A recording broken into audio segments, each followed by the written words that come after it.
She was already surrounded when the footsteps stopped behind them. 3 tattooed men laughed until one of them recognized the man stepping out of the shadows. What happened in the next few seconds didn't make the news, but it decided who would never walk this street again. If this story pulled you in, go ahead and subscribe so you never miss what's ahead. I've got another unforgettable story coming tomorrow. And while you're here, drop a comment and tell me where you're watching from. I love seeing people tuned in from all over the world. Okay, let's get back into it. The narrow street was darker than it should have been for 9 p.m. Finn Dam was walking alone, finishing business in an alley just off the main road, moving with the measured steps of a man who owned the night. Then he heard it, a voice elderly, trembling. "Please, I just want to go home." Finn could have ignored it. Most men in his position would have, but that's not what happened. Finn stopped moving. 30 feet down the street, he saw 3 hooded figures surrounding an elderly woman clutching grocery bags, trying to back away. What happened in the next 3 minutes would change that street forever and teach those 3 men why some names are spoken in whispers. This is one of those stories that never made the news, but the whole neighborhood remembers. Now, to understand how a quiet night turned into a confrontation that left an entire block silent with fear, we need to go back to the beginning of that evening. It was late evening, sometime around 8:30 p.m. Hannah Michelle lived alone in a small apartment, tucked away on the quieter side of the city, the kind of neighborhood where people knew their neighbors, but minded their business. She had lived there for years, long enough to watch the buildings age alongside her, long enough to see families move in and out while she remained. Her apartment was on the 3rd floor of a tired brick building, with narrow hallways that smelled faintly of cooking oil and old carpet. It wasn't much. 1 bedroom, a kitchen barely large enough for a table, a living room with a single armchair positioned by the window where she could watch the street below. But it was hers, and at 76 years old, peace mattered more to Hannah than convenience. That evening, she had made the same decision she'd made countless times before. She needed groceries, and she would walk to get them. The small market was only a few blocks away, a corner store run by a Korean family who had known her for over a decade. The son always greeted her by name. The mother packed her bags carefully, making sure the bread didn't get crushed. It was the kind of place that still felt personal in a city that had mostly forgotten what that meant. Hannah had gone just after dinner, when the light was fading but the streets were still awake. She walked slowly, her cane tapping a steady rhythm against the pavement. Her purse hung across her shoulder. Her coat, beige and worn at the elbows, was buttoned against the cool evening air. Inside the market, she moved through the aisles with practiced efficiency. Bread, canned soup, a box of tea bags, butter, a small carton of milk. Nothing unusual, nothing extravagant, just enough to last her through the week. The cashier rang her up with a smile. "You need help with the bags, missus?" "Michelle?" "No, thank you," Hannah said, her voice soft but firm. "I'm fine." She always said that. She paid in exact change, bills smoothed flat, coins counted carefully. The cashier handed her 2 brown paper bags, and Hannah tucked them against her chest, 1 in each arm. Then she stepped back out into the night. The street was quieter now. The dinner crowd had thinned. A few scattered pedestrians moved along the sidewalks, heads down, lost in their own thoughts. The hum of distant traffic filled the spaces between footsteps. Hannah didn't call a cab. She never did. She chose to walk. It wasn't stubbornness, exactly. It was independence. It was the refusal to let age dictate her choices. Walking kept her strong, kept her present, kept her connected to the city she had lived in her entire life. The route home was simple. 2 blocks east, then a left turn onto the narrow street that led to her building. She had walked it 100 times. 1,000 times. It had always felt safe. Hannah turned onto that street and immediately noticed how quiet it was. Too quiet. The streetlights here were older, spaced farther apart. Half of them flickered weakly. The other half had burned out entirely. The buildings on either side rose like dark walls, windows glowing faintly behind drawn curtains. Her footsteps echoed. She walked slowly, the grocery bags growing heavier with each step. Her cane clicked against the pavement, in a rhythm she'd long stopped noticing. Then she heard something else. Footsteps behind her. At first, she told herself it was nothing. Someone else walking home. Someone minding their own business, just like her. But the footsteps didn't fade. They matched her pace. Hannah's grip on the bags tightened. She told herself not to panic, not to look back. Just keep walking. Just get home. She quickened her pace slightly. So did the footsteps. Her heart began to pound, slow at first, then faster. The bags felt heavier now. Her cane felt less steady. The street ahead seemed impossibly long. She told herself she was imagining it, but she wasn't. The footsteps grew closer, and then she heard something worse. Laughter. Low. Mocking. Just loud enough to let her know she'd been noticed. Hannah's breath caught in her throat. Her hands began to shake. She didn't want to turn around, didn't want to see who was behind her, but she could feel them now. 3 of them. Close enough that she could hear their breathing. Close enough that their presence felt like a shadow pressing against her back. She walked faster, her cane tapping frantically now, her bags threatening to slip from her arms. The laughter came again, then a voice. "Yo, Grandma!" Hannah stopped. She didn't mean to. Her body just froze. Slowly, she turned around. 3 young men stood behind her, spread out across the narrow street. They wore dark hoodies pulled low over their faces. Tattoos crawled up their necks, visible even in the dim light. Their hands were in their pockets. Their postures were relaxed, but their eyes weren't. The one in the middle, tall, grinning, stepped forward. "You walkin' somewhere important?" he asked. Hannah's voice shook. "Please, I just want to go home." The one on the left laughed. "Relax, we just want to see what you got." The one on the right moved closer, his hand reaching toward one of her bags. "And maybe some cash," he added. "You gotta have something." Hannah's heart hammered in her chest. Her hands trembled so badly she almost dropped the bags. The street was silent, too silent. And then, footsteps, different ones, measured, heavy, unhurried. From the mouth of a narrow alley just ahead, a figure stepped out into the street. A man in a black suit, no tie, collar open, tattoos climbing his neck and disappearing beneath the fabric. His face was unreadable cold, calm, like a man watching something he'd already decided the outcome of. Findam. He had been finishing business in that alley. He hadn't planned on stopping, but when he heard Hannah's trembling voice echo down the empty street, he did. He looked at the scene for only a second. Then he started walking toward them. Hannah had sensed them before she saw them. It started as instinct, that animal awareness that tells you when you're being watched, when you're no longer alone. She had tried to dismiss it at first, the way people do when fear feels irrational, when acknowledging danger seems worse than ignoring it. But instinct doesn't lie. The 3 men had appeared behind her somewhere between the market and the turn onto her street. Hannah couldn't pinpoint the exact moment. One second, the street felt empty. The next, she heard their voices, low murmurs, casual laughter, the kind that belongs to young men who own the night. She had quickened her pace then, her cane tapping faster against the pavement. They matched her speed. That's when she knew. The one in the middle was tall, broad-shouldered beneath his dark hoodie. Even from behind, Hannah could see the tattoos crawling up his neck, dark ink that disappeared into the fabric. He walked with a loose, confident stride, hands buried in his pockets, head slightly tilted, as if listening to music only he could hear. His name was Trick. Not his real name, but the one everyone used. He'd earned it young, running cons on tourists, lifting wallets, talking his way out of trouble with a grin that made people want to believe him. He was 24 now, too old to still be playing street games, but too comfortable to stop. He nudged the man beside him. "You see Grandma up there?" The second man, shorter, stockier, with a neck thick as a tree trunk, laughed. His name was Cody. He had tattoos too, though his were cruder, done in basements and back seats by friends who didn't know what they were doing. He'd spent 2 years in county for assault. Got out 6 months ago. Hadn't learned a thing. "Yeah, I see her," Cody said, his voice rough from too many cigarettes. "Walking kinda fast, ain't she?" The third man said nothing. He just watched. His name was Randy, and he was the quietest of the 3. Lean, wiry, with hollow cheeks and eyes that never seemed to focus on anything for long. He had a scar across his left eyebrow from a fight he didn't remember.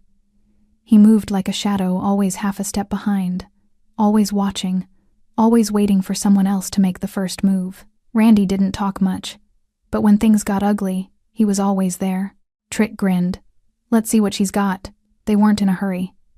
That was the thing Hannah noticed, the terrible, sickening thing that made her stomach twist. They weren't rushing. They were taking their time, like hunters who knew their prey couldn't outrun them. Hannah's breath came faster now. The grocery bags felt impossibly heavy. The street stretched endlessly ahead. Her building was still 2 blocks away. Too far. Much too far. She told herself to stay calm.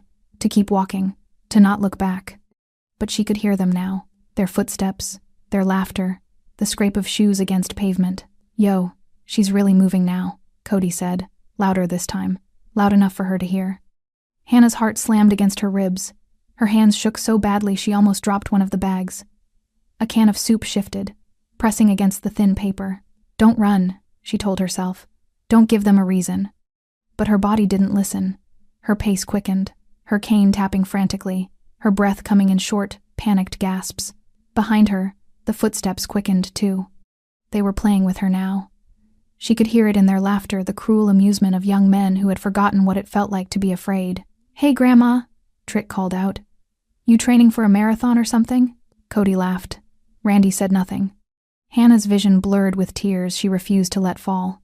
She blinked them back, forced herself to keep moving. Just a little farther. Just get home. Lock the door. Be safe. But the footsteps were right behind her now, so close she could hear their breathing. "Yo," Trick said again, his voice sharp now. "I'm talking to you." Hannah stopped. She didn't want to. Every fiber of her being screamed at her to keep moving, to ignore them, to pretend this wasn't happening, but her legs wouldn't move anymore. Slowly, so slowly she turned around. They stood barely 10 feet away, spread out across the narrow street like wolves circling prey. Their faces were young, younger than she'd expected. Boys, really, but there was nothing boyish in their eyes. Trick stepped forward, that easy grin still on his face. "Damn, Grandma, you really had us working back there."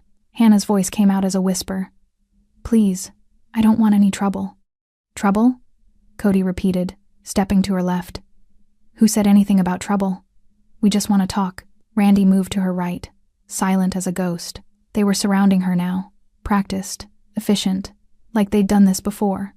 Hannah clutched the grocery bags tighter, as if they could somehow protect her. I don't have much. Just groceries. I just want to go home." Trick's grin widened. "See, that's the thing. You say you don't have much, but," he gestured at the bags, "you got something, and we're curious." Cody reached out, his thick fingers brushing against one of the paper bags. Hannah pulled it back instinctively. "Please don't." "Relax," Cody said, his voice mock-soothing. "We just want to see what you got in there, that's all. And maybe some cash," Randy added quietly from behind her. His voice was soft, almost polite. Somehow that made it worse. "You gotta have something." Hannah's knees felt weak. Her cane trembled in her grip. The street was empty completely, impossibly empty. No cars, no pedestrians, no one to help. She opened her mouth to scream, but her throat closed up. No sound came out. Trick stepped closer, close enough that she could smell cologne mixed with sweat. "You gonna make this easy, or—" He stopped mid-sentence. They all did, because from somewhere ahead, from the mouth of a narrow alley just beyond the broken streetlight, came the sound of footsteps. Different footsteps. Heavy, deliberate, unhurried. Trick's head turned. Cody's hand dropped from the grocery bag. Randy went perfectly still. A figure emerged from the shadows. A man in a black suit, collar open, no tie. Tattoos climbed his neck like vines, dark against pale skin. His face was hard, angular, expressionless. His eyes cold, calculating, swept across the scene with the detached interest of someone assessing a problem. Finn Dam stepped into the streetlight, and everything changed. For a moment, no one moved. Hannah stood frozen between the three men, her grocery bags trembling in her arms, her breath coming in shallow gasps. The street felt smaller now, the shadows deeper, the silence heavier. Trick was the first to recover. He glanced at Finn, then back at Hannah, his grin faltering for just a second before returning force now. Defensive. "This ain't your business," Trick said, his voice carrying an edge it hadn't had before. Finn didn't respond. He just kept walking, his footsteps echoing against the pavement with the steady rhythm of a clock ticking down. Cody shifted his weight, moving slightly closer to Hannah. His hand hovered near her grocery bag again, but his eyes were on Finn now. "You should keep walking, man. Seriously." Still, Finn said nothing. Randy backed up a half step, his body angling toward the alley behind them.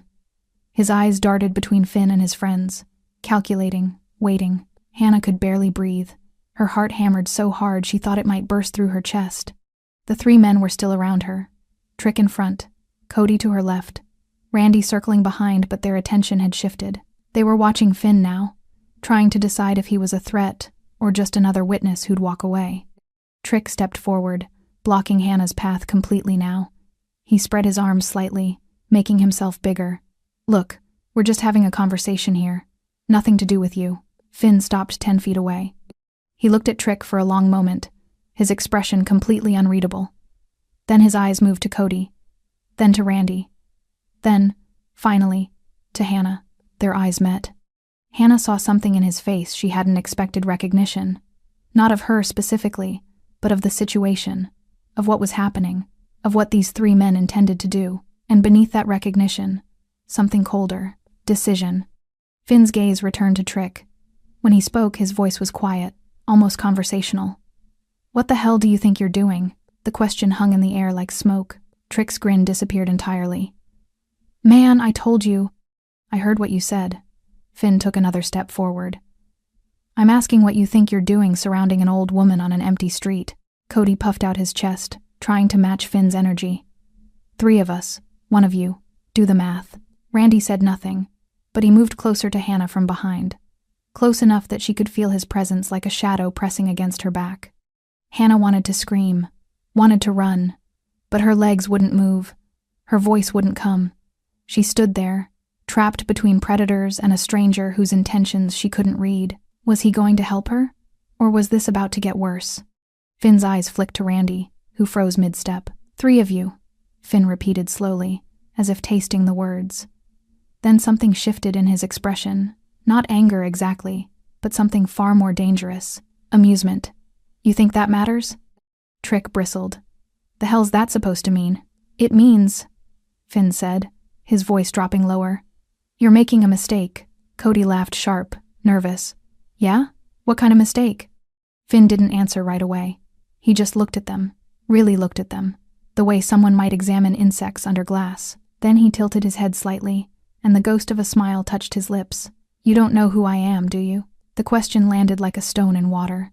Trick's bravado wavered, his eyes narrowed, searching Finn's face, trying to place him. Something flickered there, vague recognition, maybe, or just the beginning of doubt. Cody glanced at Trick, uncertainty creeping into his posture. Randy took another half-step back. They knew. Not consciously, perhaps, but somewhere deep in their survival instincts, they knew they'd made a mistake. Finn saw it. "No?" he said softly. "Then let me introduce myself." He took another step forward, then another. Slow, deliberate, closing the distance with the inevitability of a storm rolling in. Trick held his ground, but his hands came out of his pockets. "Man, you need to back the hell up." "Or what?" Finn asked. The question was so casual, so genuinely curious, that it took Trick a second to respond. "Or we make you," Cody said, stepping forward to stand beside Trick. Randy moved too, flanking them, creating a wall between Finn and Hannah, 3 against 1. Hannah's hands shook so badly now that one of her grocery bags slipped. A can of soup tumbled out, rolling across the pavement with a hollow metallic sound that echoed too loudly in the silence. No one moved to pick it up. Finn looked down at the can, then back at the 3 men. Then he laughed. Not a nervous laugh, not a mocking one, amused. Genuinely amused, like he'd just heard the funniest joke of his life. That laugh changed everything. Trick's confidence cracked. "The hell are you laughing at?" Finn's smile widened, but there was nothing warm in it, nothing human. "You really think you're going to make me do anything?" "We will if we have to," Cody said, but his voice had lost its edge. Finn stopped smiling. The shift was instant, like watching a light go out. His expression went completely flat, empty of everything except cold calculation. "Let her go," he said quietly. Trick shook his head. "Man, I already told you. Let her go." The words were soft, almost gentle, but underneath them was something that made Hannah's skin prickle with a different kind of fear. Not fear of Trick or Cody or Randy, fear of what Finn was about to do. Trick must have felt it too, because his hand moved to his waistband, his fingers brushing against something hidden there. "You want a problem? We can give you a problem." Finn's eyes dropped to Trick's hand, then back to his face. "You pull that out?" Finn said, his voice barely above a whisper. "And I'll make you eat it." The silence that followed was suffocating. Hannah could hear her own heartbeat, could hear the distant hum of traffic blocks away, could hear the faint rustle of wind against paper bags. Randy spoke for the first time in minutes, his voice tight with something that might have been fear. "Trick. Man. I think we should—" "Shut up," Trick snapped, but his hand moved away from his waistband. Finn saw it. Smart. Cody stepped forward, trying to salvage the situation. "Look, we don't want trouble. But you're making this a thing when it doesn't have to be." He didn't get to finish. Because Finn moved. Fast. Faster than any of them expected. He closed the distance between himself and Cody in 2 strides, his hand shooting out and catching Cody by the throat before the younger man could react. Cody's eyes went wide. He grabbed at Finn's wrist, trying to pull free, but Finn's grip was iron. "I said," Finn repeated calmly, as if he wasn't currently choking someone. "Let her go." Trick and Randy froze. Hannah gasped, stumbling backward, her remaining grocery bag falling to the ground, and the street held its breath. Finn held Cody by the throat for exactly 3 seconds, not long enough to do real damage, just long enough to make a point. When he released him, Cody stumbled backward, gasping, his hands flying to his neck. His eyes were wide with shock, and something he hadn't felt in years, genuine fear. Trick's hand moved toward his waistband again, faster this time, but Finn's eyes locked onto him with such cold intensity that Trick's fingers froze mid-reach. "Don't," Finn said simply. 1 word. That's all it took. Trick's hand dropped. Randy had backed up another step, putting distance between himself and the situation. His hollow eyes darted toward the alley behind them, calculating escape routes, wondering if he could run without his friends noticing. Finn saw it. "You run, I'll find you." Randy stopped moving. Hannah stood pressed against the wall of a building now, her scattered groceries forgotten at her feet. She watched this stranger in the black suit, with a mixture of terror and desperate hope. She didn't know who he was, didn't know if he was saving her or just claiming her for himself.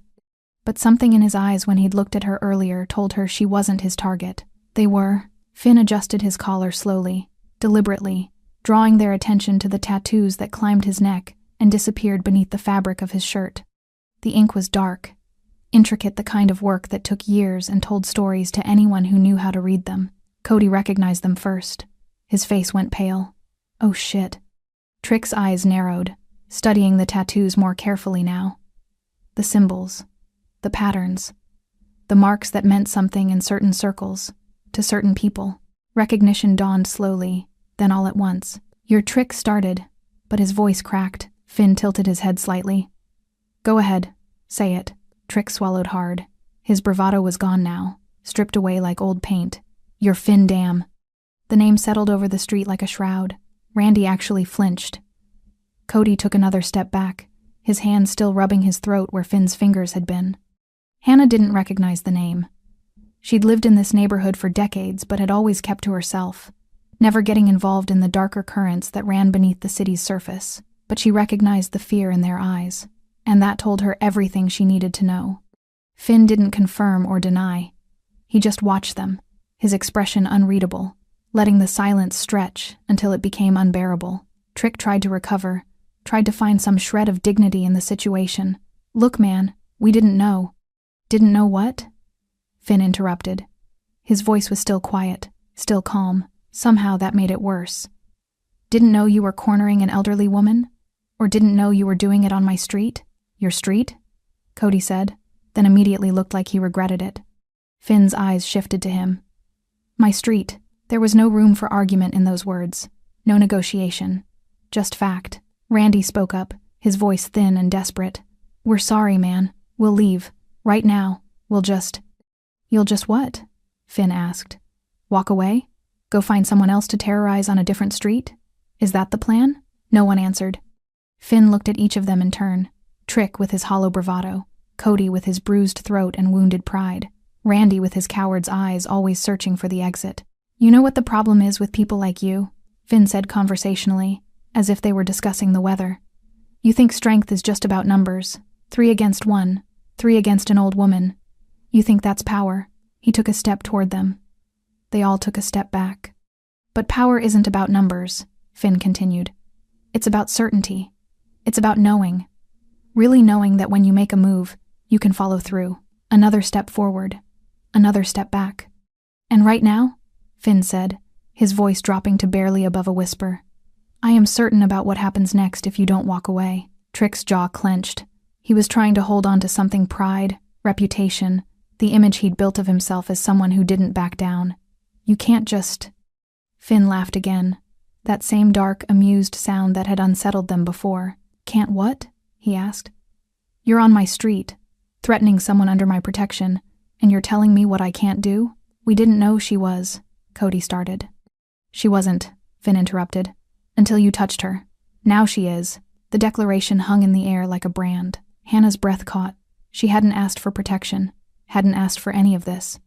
But as she looked at these three young men with their tattoos and their violence and their casual cruelty, she understood that she needed it, whether she'd asked for it or not. Trick was shaking now, not from fear exactly, but from the rage of humiliation.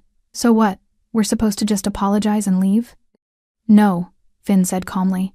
Trick blinked. No? Apologies don't mean anything from people like you, Finn explained, his tone almost professorial. You'd say whatever you needed to say to get out of here, and tomorrow you'd be right back at it. Different street, maybe, different victim, but the same pathetic game. He glanced at Hannah, his expression softening for just a moment. Ma'am, are you hurt? Hannah shook her head, not trusting her voice. Finn nodded. Then he looked back at the three men, and the softness vanished. Here's what's going to happen. You're going to pick up her groceries. All of them. You're going to put them back in the bags carefully. Then you're going to hand them to her. And then you're going to walk, not run. Walk to the end of this street and disappear. Cody's face twisted with indignation. You want us to... I don't want anything, Finn said coldly. I'm telling you what you're going to do, unless you'd prefer the alternative. What alternative? Randy asked, his voice barely audible. Finn's smile returned, and it was the most frightening thing Hannah had ever seen. You really want to find out? No one moved for several long seconds. Then Trick bent down and picked up the can of soup that had rolled across the pavement. His hands were shaking. Cody and Randy followed, gathering the scattered items, bread, tea bags, the small carton of milk that had somehow survived the fall. They worked in silence, their movements stiff with humiliation and barely suppressed rage. When they finished, Trick held out the bags to Hannah. She took them with trembling hands. Thank you, she whispered, though the word felt absurd. Finn watched them all. Now walk. They did. They made it 15 feet before Trick stopped walking. Hannah saw it happen. She'd been clutching her grocery bags, still pressed against the wall, watching the three men retreat with their heads down and their pride shattered. But Trick's shoulders tensed. His footsteps slowed, then stopped completely. Finn saw it too. He didn't move, didn't speak, just waited. Nah, Trick said, his voice low and tight. Nah, man. This is bullshit. Cody and Randy froze. Randy's eyes went wide, his head shaking almost imperceptibly, a silent plea for Trick to shut up and keep walking. But Trick turned around. You think you can just embarrass us like that? His voice was rising now, anger burning through the fear. Make us pick up groceries like we're some kind of... Keep walking, Finn said quietly. Fuck that. Trick's hand moved to his waistband, and this time he didn't stop. He pulled out a knife, nothing fancy, just a folding blade with a worn handle, the kind of weapon carried by someone who'd used it before. You think just because you got a reputation, you can treat people like... He didn't finish the sentence. Because Finn moved, there was no warning. No shift in posture. No tension in his shoulders. 1 second he was standing still. The next he was closing the distance between them with the speed and precision of a predator who'd done this 1,000 times before. Trick barely had time to raise the knife before Finn's hand locked around his wrist. The sound of bone meeting bone echoed down the empty street, a sickening crack, as Finn twisted Trick's arm with brutal efficiency. The knife clattered to the pavement. Trick screamed. Finn swept his leg, and Trick went down hard, his back slamming against the wet asphalt with a sound that made Hannah wince. The whole thing took maybe 2 seconds. Cody reacted on instinct, lunging forward with his fists raised. He was bigger than Finn, heavier, built like someone who'd won fights through sheer mass before. It didn't matter. Finn sidestepped the first punch with minimal effort, then drove his elbow into Cody's ribs with surgical precision. The air left Cody's lungs in a whoosh. Before he could recover, Finn grabbed the back of his hoodie and used his own momentum against him, sending him sprawling into the brick wall with a force that shook the night air. Cody crumpled, gasping for breath. Randy stood frozen, his eyes darting between his two friends on the ground and the man who'd put them there without breaking a sweat. Run, Finn said, looking directly at him. Randy ran. He made it 3 steps before Finn caught him. Finn's hand closed around the back of Randy's neck, not violently, but with enough pressure to stop him cold. I said walk, not run. Randy whimpered an actual whimper, high and terrified. Please, man. I didn't. Finn spun him around and shoved him backward. Randy stumbled, tripped over his own feet, and landed hard on the pavement next to Trick. All 3 of them were on the ground now. Finn stood over them, breathing normally, his suit barely disheveled. He looked like a man who'd just finished a casual conversation, not someone who'd just dismantled 3 attackers in under 10 seconds. Hannah couldn't move, couldn't breathe. She'd never seen violence like this, not in person, not this close. It was nothing like the movies. There was no dramatic music, no slow motion, just brutal, efficient movements, and the terrible sounds of bodies hitting pavement.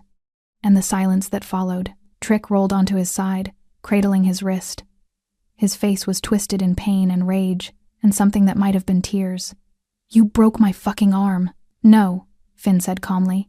I dislocated your wrist. You'll heal. Cody was still trying to catch his breath, one hand pressed against his ribs. His face had gone pale. You can't.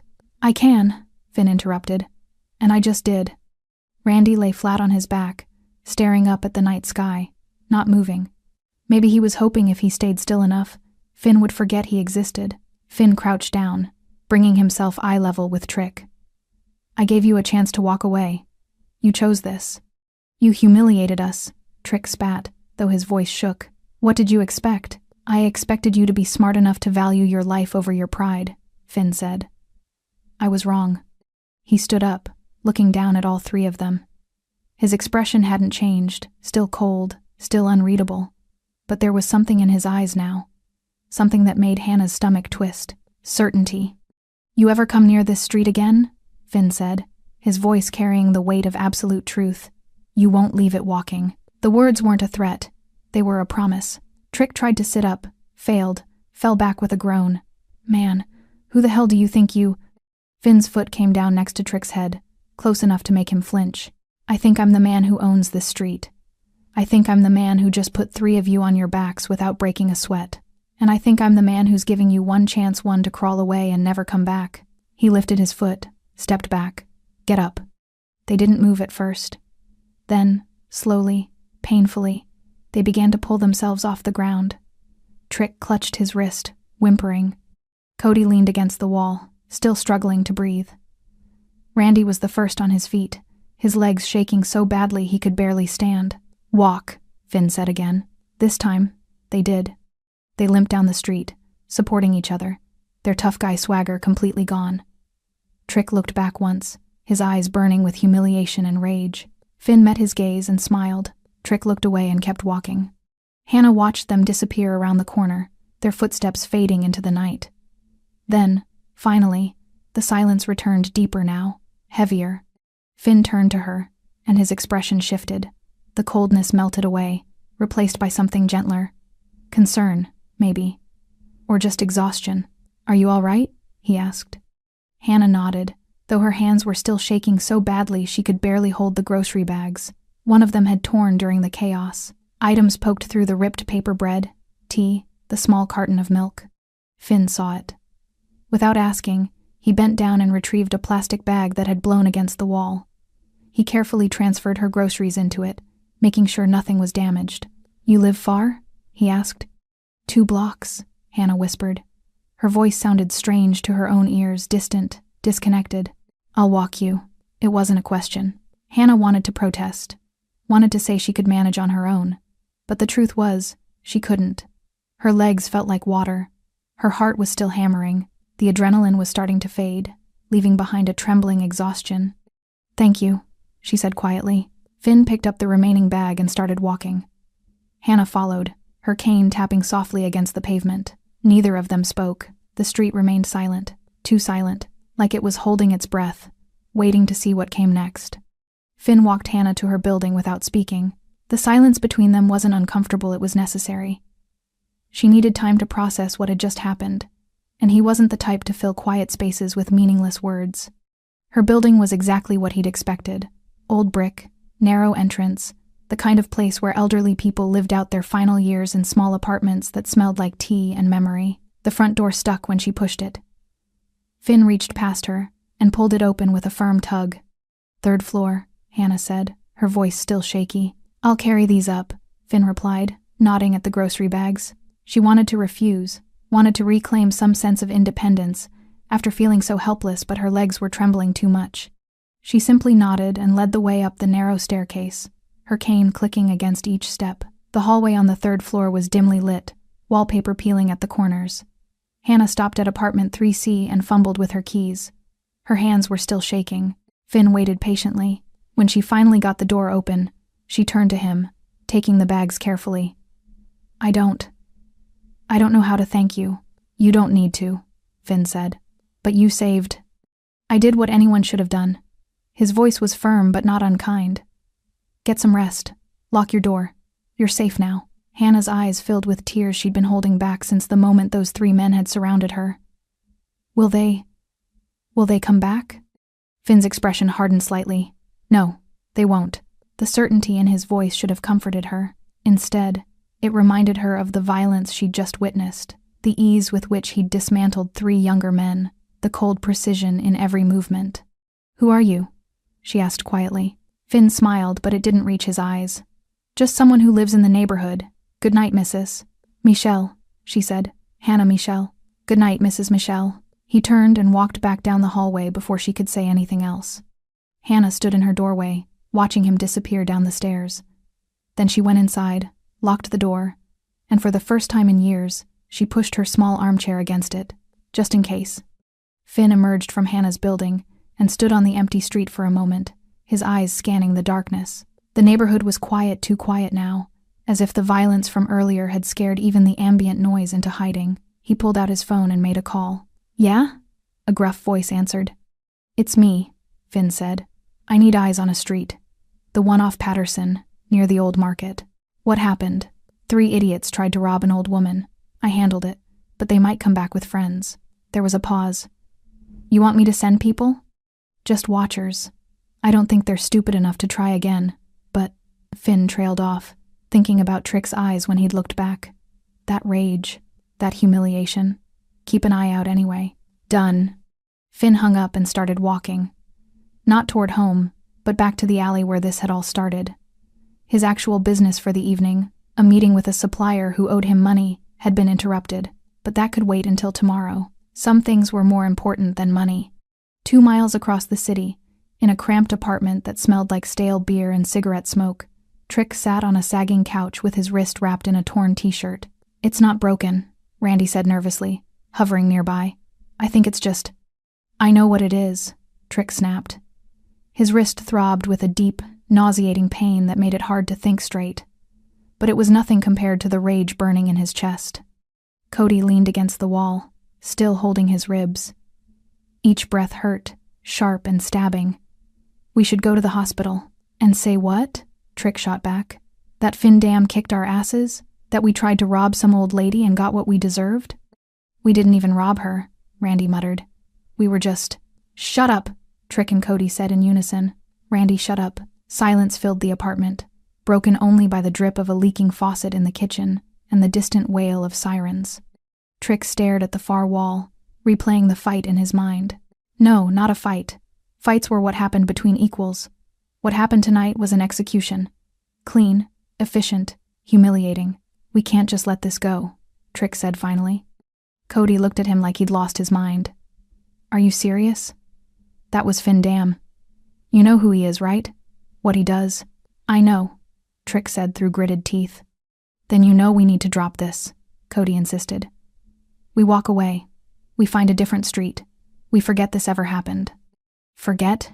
Trick's voice rose, cracking with emotion. "He made us pick up groceries like we were his servants. He embarrassed us in front of that old woman. He broke my wrist. Dislocated," Randy corrected quietly, then wilted under Trick's glare. "Whatever," Trick spat. "Point is, we can't just let him humiliate us like that." Cody pushed off the wall despite the pain in his ribs. "Yes, we can. Because the alternative is worse. Way worse." "What are you saying? That we're just going to hide?" "I'm saying we're going to survive." Cody shot back. You know what Finn Dam does to people who come after him? They disappear. Not arrested, not beaten. They just vanish. Randy's face had gone pale. Maybe Cody's right, man.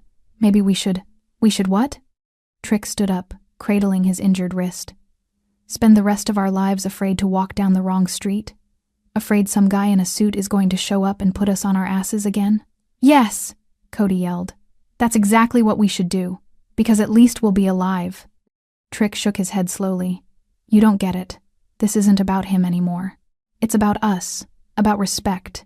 You think anyone's going to take us seriously after tonight?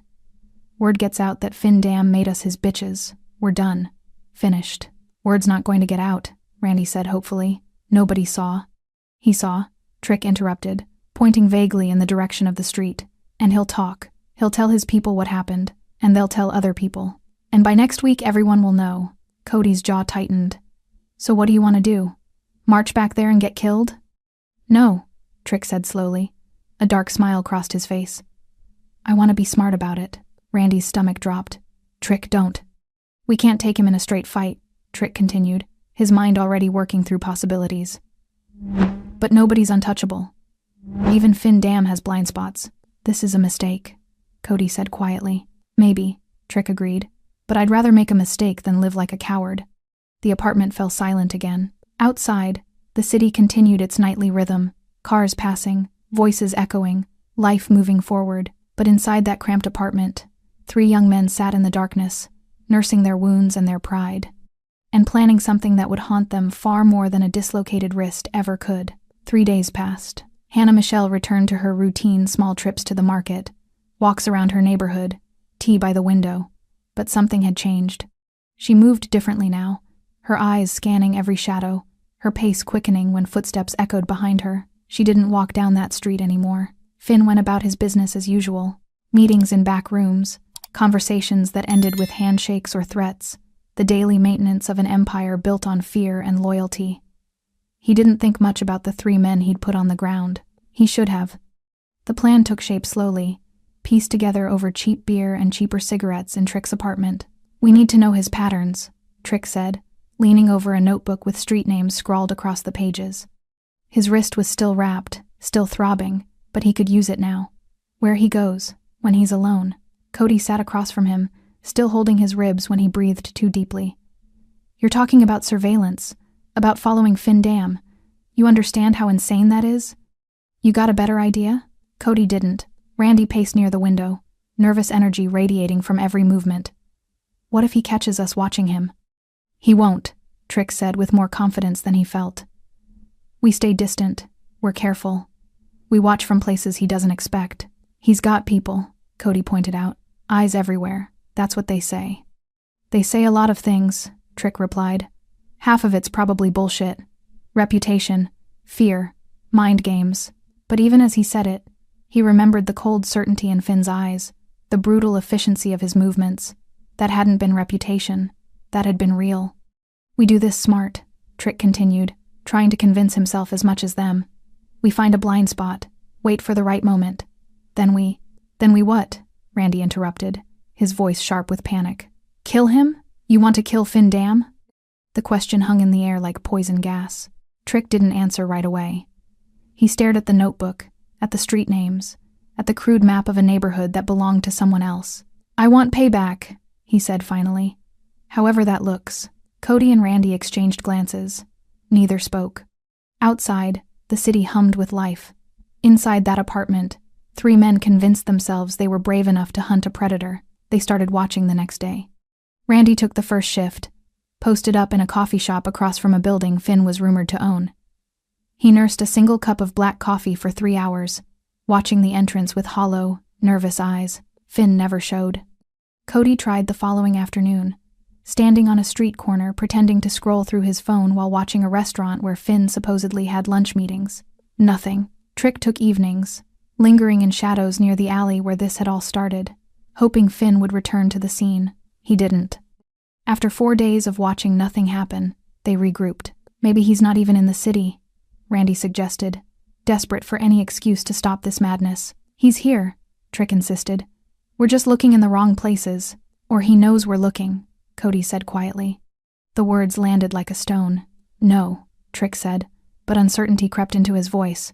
"No, there's no way he—" "Think about it," Cody interrupted. "We've been watching his spots for days. You don't think someone noticed? Someone who works for him? Someone who reports back?" Randy's face went pale. Oh God, if he knows." "He doesn't know," Trick snapped. "We've been careful. But had they?" Randy thought back to the coffee shop, to the barista who'd given him strange looks after his 3rd hour nursing the same cup. Cody remembered the restaurant host who'd asked if he needed help finding someone. Trick recalled the homeless man in the alley who'd watched him with knowing eyes. Had they been careful, or had they been obvious? What they didn't know, what they couldn't know, was that Finn had received word about them within 6 hours of their first surveillance attempt. "3 guys," said Thomas, one of Finn's watchers, a thin man with sharp eyes and sharper instincts. "Young, tattooed. One's got his wrist wrapped. They've been rotating positions, watching your spots." Finn had been reading a newspaper at his kitchen table. He didn't look up. "Descriptions?" Thomas pulled out his phone, showed photos taken from a distance. Grainy, but clear enough. Finn recognized them immediately. "The 3 from the street," he said, almost amused. "Want me to handle it?" Finn considered. He could end this now. A phone call, a few words, and those 3 would never be a problem again. It would be clean, efficient, the way he usually handled threats. But something stopped him. "No," he said, setting down the paper. "Not yet." "Not yet?" Thomas frowned. "Boss, they're planning something. You can see it in how they move, how they watch." "I know. Then why?" "Because I want to see what they do," Finn interrupted. His eyes were distant, thoughtful. "I want to know if they're stupid enough to follow through." Thomas shifted uncomfortably. "That's a risk." "Everything's a risk," Finn replied. "But men like them, young, angry, humiliated, they operate on emotion, and emotion makes mistakes. What if they don't make mistakes?" Finn smiled that cold, empty smile. "They will. Just keep watching them. Let me know when they make their move. And then I'll teach them the lesson I should have taught them the first time." Thomas nodded and left. Finn returned to his newspaper, but he wasn't reading anymore. He was thinking about those 3 men, about their wounded pride and their desperate need for revenge. He'd seen it before. Men who couldn't let go. Men who mistook survival for cowardice, who believed that accepting defeat meant accepting worthlessness. They always came back, and they always regretted it. A week after they started watching, Trick thought he'd found something. "Thursday nights," he said, jabbing his finger at the notebook. "Every Thursday, Finn walks through the market district alone. No security, no backup, just him." "How do you know?" Cody asked. "I've been watching. 3 weeks running now, same pattern." Randy looked skeptical. "A guy like Finn Dam doesn't have patterns. That's suicide." "Everyone has patterns," Trick insisted. Even him. But what Trick didn't realize, what none of them realized, was that patterns could be weapons too. Finn didn't walk through the market district every Thursday by accident. He did it because he knew they were watching, and he wanted them to find him. The trap was set, on both sides. Neither realized the other was waiting. And the next Thursday night, the night everything would end, was only 3 days away. The street that had witnessed humiliation would soon witness something far worse. Something that would make the whole neighborhood go silent. Not from violence, but from fear of what happened when men forgot that some predators hunt in the dark, and some predators let you think you're the hunter. Thursday came with a cold wind that cut through the streets like a warning. Trick stood in the cramped bathroom of his apartment, staring at his reflection in the cracked mirror. His wrist still ached when he moved it certain ways, a constant reminder of what Finn had done to him, of the humiliation he'd endured. Tonight, that changed. "You ready?" Cody called from the living room. Trick splashed cold water on his face, dried it with a threadbare towel, and walked out. Cody sat on the couch, dressed in dark clothes, his face drawn and pale. Randy stood by the window, smoking a cigarette with shaking hands. "We don't have to do this," Randy said for the 10th time that day. "Yes, we do," Trick replied. "We could just leave. Leave the city. Start over somewhere else." "And go where?" Trick asked, his voice hard. "Run away like cowards? Spend the rest of our lives looking over our shoulders?" Randy took a long drag, said nothing. Cody stood up, testing his ribs with careful fingers. They still hurt, but the sharp pain had dulled to a constant ache. "If we're doing this, we need to be smart. In and out. Fast. Trick nodded. He walks through the market district every Thursday around 9. Same route, same timing. We wait in the alley near the old pharmacy. When he passes, we move. And then what? Randy's voice cracked. We jump him? 3 against 1 again? That worked so well last time. Last time we weren't prepared, Trick said. Last time we didn't know who he was. Now we do. He pulled something from his jacket pocket, a tire iron, heavy and cold. Cody's eyes widened. Jesus, Trick. We're not playing games anymore, Trick said flatly. He wants to break bones? Fine. So do we. Randy stubbed out his cigarette, his hands trembling harder now. This is wrong. This is so wrong. Then leave, Trick said, meeting his eyes. Walk out that door and don't come back. I won't stop you. Randy looked at the door. For a moment, he seemed ready to take the offer. To walk away from this madness and save himself. But pride is a prison, and shame is the lock. No, Randy said quietly. I'm in. Trick smiled. Good. Let's go. The market district was quieter on Thursday nights. Most shops closed early. The few that remained open catered to late workers and insomniacs. The streets were wide enough for delivery trucks during the day, but at night they felt cavernous and empty. Trick, Cody, and Randy arrived at 8:30 and positioned themselves in the alley near the old pharmacy, just as planned. The alley was narrow, dark, lined with dumpsters that reeked of rotting produce. A perfect ambush point, or so they thought. He should be here by 9, Trick whispered, gripping the tire iron. Cody shifted his weight, eyes scanning the street. What if he doesn't show? He'll show. 3 weeks running, same pattern. He'll show. Randy said nothing. He just stood there, hands in his pockets, staring at the ground like a man at his own execution. 9 o'clock came. No Finn. 9:15. Nothing. Maybe he changed his route, Cody suggested, uncertainty creeping into his voice. No, Trick insisted. Just wait. He'll come. But as the minutes crawled by, doubt began to settle over them like fog. The street remained empty. No footsteps, no movement, just the distant hum of traffic and the occasional rustle of wind through trash. 9:30. Randy finally spoke. He's not coming. Shut up, Trick. He's not. I said shut up. Trick's voice echoed down the alley, too loud in the silence.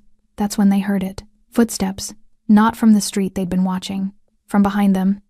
All 3 spun around. And there at the mouth of the alley, silhouetted against the distant streetlights, stood Finn Dam. He wasn't walking through the market district. He was already here, waiting for them. Looking for me? Finn asked, his voice calm and conversational. Trick's blood turned to ice. How did you know you'd be here? Finn stepped into the alley, his footsteps echoing. Because I wanted you to be here. 3 weeks of walking the same route. 3 weeks of letting you watch. 3 weeks of leading you exactly where I wanted you. Cody backed up a step. This is a setup. Of course it's a setup, Finn said, almost amused.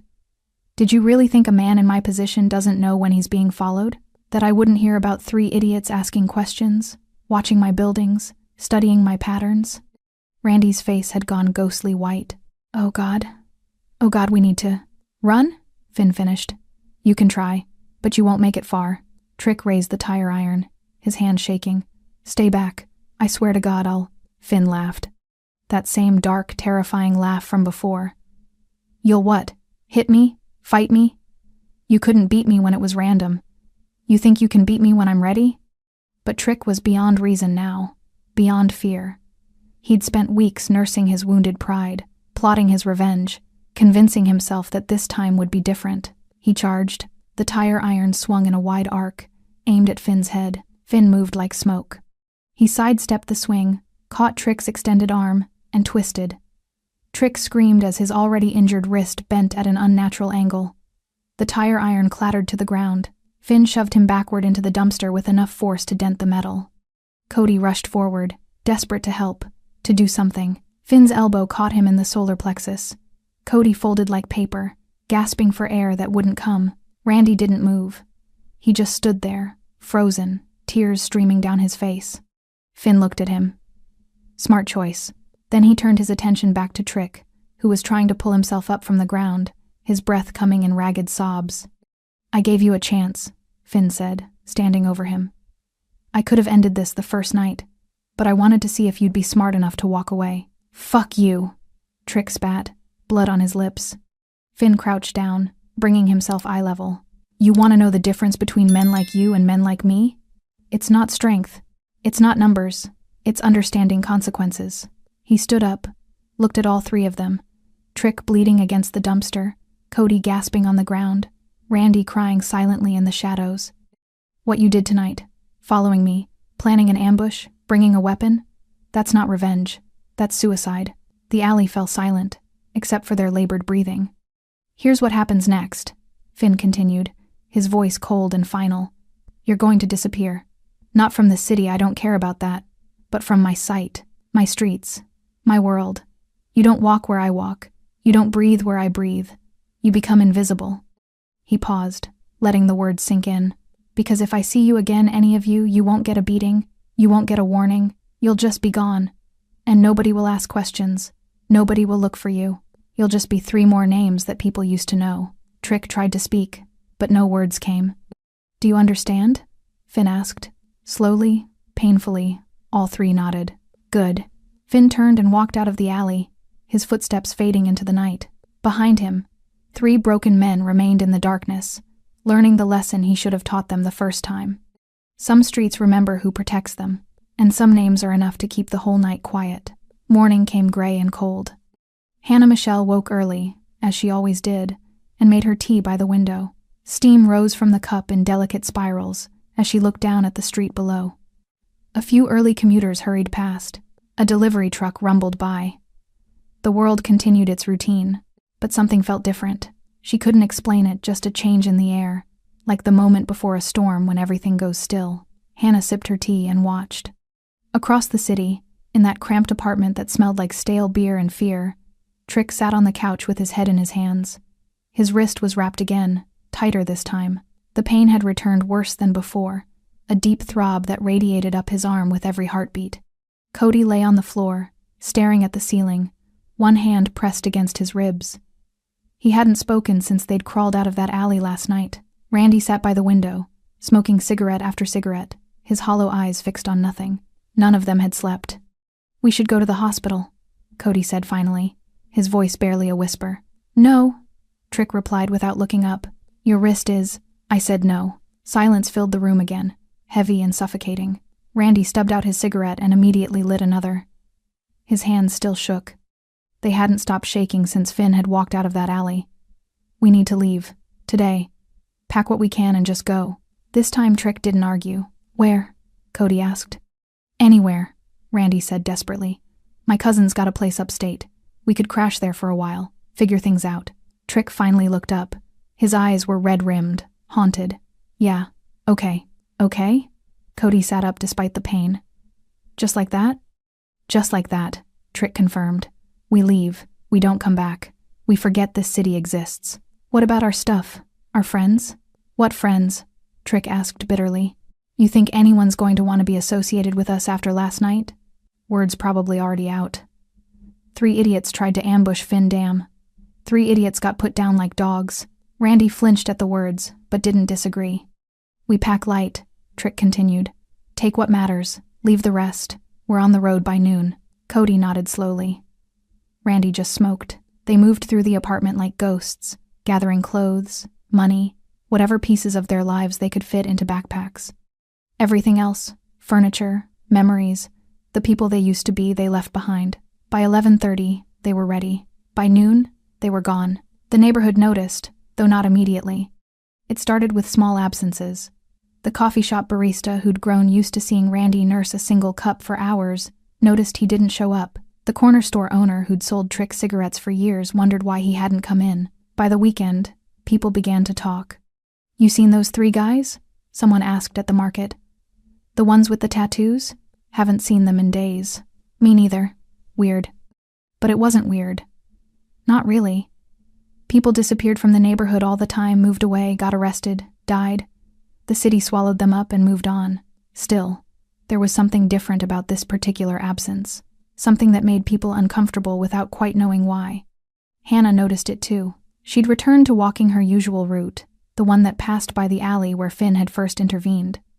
She still felt nervous when she walked it, still jumped at sudden sounds, but the fear was fading, slowly replaced by something else. Security. She saw Finn once, 3 days after that Thursday night.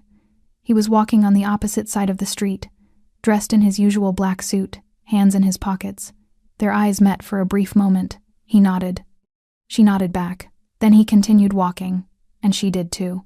No words were exchanged. None were needed. Hannah understood something now that she hadn't before. Safety wasn't just about locks and lights. It was about knowing that someone, something, stood between her and the darkness. And in this neighborhood, Finn Dam was that something. At Tony's bar on the east side, a group of men sat around a table covered in empty beer bottles. They spoke in low voices, the way people do when discussing things they don't fully understand. "You hear about Trick and his crew?" one asked. "Gone," another replied. "Just up and left. You know why?" The table went quiet. Everyone knew, or thought they knew, but saying it out loud felt dangerous. Finally, someone spoke. "They messed with Finn." The name landed like a stone in water, ripples spreading outward in the silence. "Heard they tried to jump him," another added. "Set up an ambush in the market district. That's suicide." "That's what I said." "What happened?" The man who'd spoken shrugged. "Nobody knows for sure, but Trick's gone. Cody's gone. Randy's gone. And Finn's still here." Another silence. "You think he killed them?" "No," someone else said. "If he killed them, we'd have heard. Bodies would have turned up. This is worse." "What's worse than killing?" The man leaned back, his eyes distant. "Making them run. Making them so scared they'd rather disappear than stay in their own city. That's worse. That's power." The others nodded slowly, understanding settling over them like fog. Finn Dam hadn't just beaten 3 men. He'd erased them. Without killing them. Without even trying. He'd simply made it clear that existing in his world, in his sight, was more terrifying than running away from everything they knew. Word spread the way these things do. Whispered conversations, knowing looks, stories told in bars and back alleys. The details changed with each telling, growing more elaborate, more terrifying. Some said Finn had broken all 3 of them so badly they couldn't walk. Others claimed he'd made them disappear into the river. A few insisted he'd simply looked at them, and they'd run. None of the stories were entirely true, but all of them carried the same message. Don't mess with Finn Dam. Don't even think about it. The street where Hannah had been surrounded became quieter after that. Not empty people still walked it, still lived there but different, safer. Young men who might have caused trouble thought twice, watched their behavior.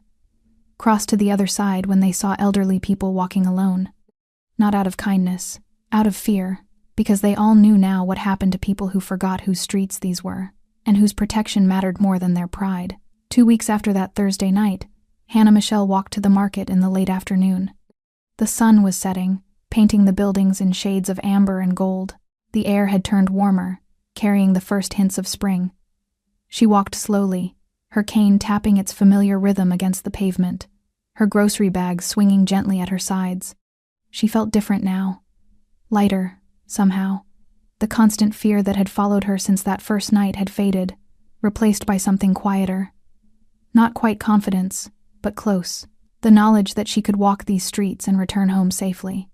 As she turned onto her street, the narrow one with the flickering lights and the old brick buildings, she saw a figure ahead. A man in a black suit, standing near the alley where this had all begun. Finn Dam. He was looking at his phone, seemingly unaware of her approach. But as she drew closer, he glanced up and their eyes met. Hannah stopped a few feet away, unsure what to say. What do you say to a man who saved your life, who terrified you almost as much as the men he'd saved you from? "Mrs. Michelle," Finn said, his voice polite but distant. "Mr. Dam," she replied, testing the name she'd learned from neighborhood whispers. He smiled faintly. "Just Finn is fine." An awkward silence settled between them. Hannah shifted her grocery bags, searching for words. "I never properly thanked you," she said finally. "For what you did." Finn shook his head. "You don't owe me thanks. I did what needed to be done." "Still," Hannah insisted, "you didn't have to help me. Most people wouldn't have." "Most people aren't in a position to help," Finn corrected gently. "That's different from choosing not to." Hannah considered this. The 3 men. They're gone, aren't they? Finn's expression remained neutral. "They chose to leave, that's all. Because you made them. Because they realized staying was a bad idea." Hannah studied his face, the hard lines, the cold eyes, the tattoos that marked him as something other than ordinary. "Are you a good man, Mr. Dam?" The question seemed to surprise him. He was quiet for a moment, genuinely considering. "No," he said finally. "I'm not a good man, but I protect what's mine. And this street is yours? This street, this neighborhood, the people who live here and mind their own business." He paused. "People like you." Hannah felt something shift in her understanding. Finn Dam wasn't a hero.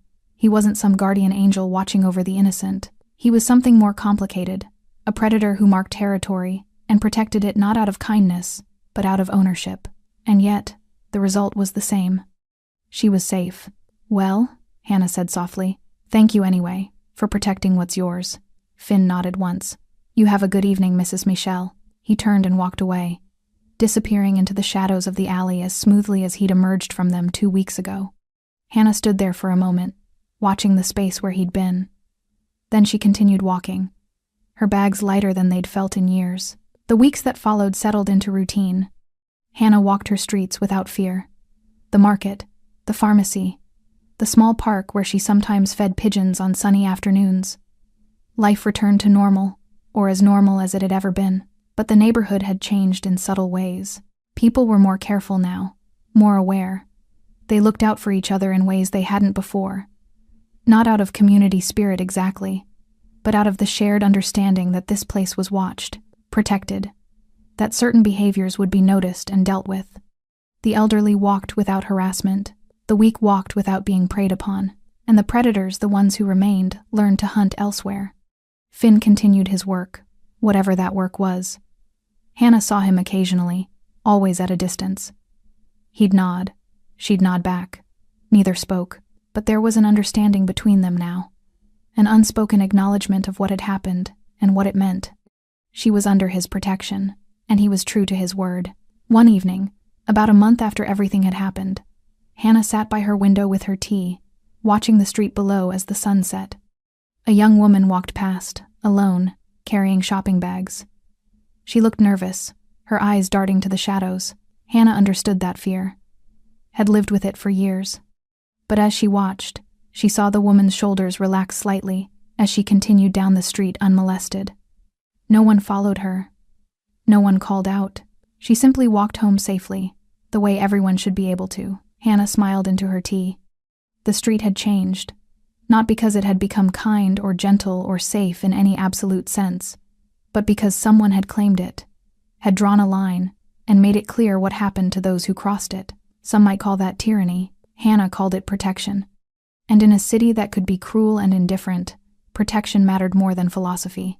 Late that same night, Finn stood on a rooftop overlooking the neighborhood. Below, the streets were quiet. A few cars passed. A couple walked hand in hand. An old man walked his dog. Normal, peaceful, unremarkable. Exactly as it should be. Thomas appeared beside him, silent as always. "Everything's quiet, boss." "Good. You think those 3 will ever come back?" Finn considered. "No, they're too smart for that now. And if they do?" Finn's expression hardened. "Then they're not as smart as I thought. And the problem solves itself." Thomas nodded and disappeared back into the shadows. Finn remained on the rooftop for a while longer, watching his streets, his neighborhood, his territory. He wasn't a good man. He knew that, had known it for years, but he was a man who kept his word. And he'd promised, without saying it out loud, that these streets would be safe for those who belonged here, for Hannah Michelle and people like her, for those who just wanted to walk home with their groceries and drink tea by their windows without fear. It wasn't nobility, it was ownership, but in the end, the result was the same. The city moved on, as cities do. New stories replaced old ones. New dramas unfolded, new threats emerged and were dealt with. But in that small neighborhood, on that narrow street with the flickering lights and the old brick buildings, people remembered. They remembered the night an elderly woman had been surrounded. They remembered the man in the black suit who'd stepped out of the shadows.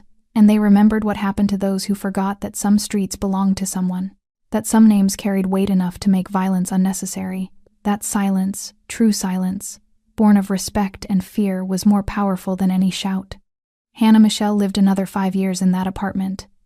She walked those streets until her legs wouldn't carry her anymore. And in all that time, No one bothered her. No one threatened her. No one made her afraid. When she finally passed quietly, in her sleep, surrounded by the small comforts of a life well lived, the neighborhood mourned, and Finn Dam, who had never spoken more than a dozen words to her, made sure her funeral was attended by more people than she'd ever known she'd touched.